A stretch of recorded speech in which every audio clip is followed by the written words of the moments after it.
केंद्र सरकारच्या एनकॅप योजनेअंतर्गत नाशिक शहरात पहिल्या टप्प्यात 20 चार्जिंग स्टेशन उभारण्यात येणार आहे। त्यासाठी 7.5 कोटी रुपयांचा खर्च अपेक्षित आहे।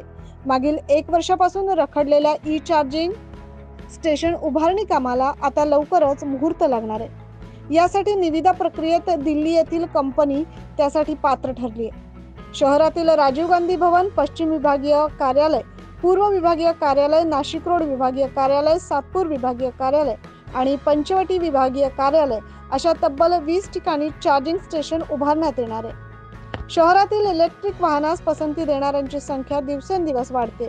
याच पार्श्वभूमीवर पुढील काही वर्षात महानगरपालिका योजनेअंतर्गत 106 इलेक्ट्रिक चार्जिंग स्टेशन उभारण्यात येणार आहे। याच योजनेअंतर्गत पहिल्या टप्प्यातील 20 स्टेशन ही आता उभारली जाणार आहेत। Bureau report 9 news Maharashtra.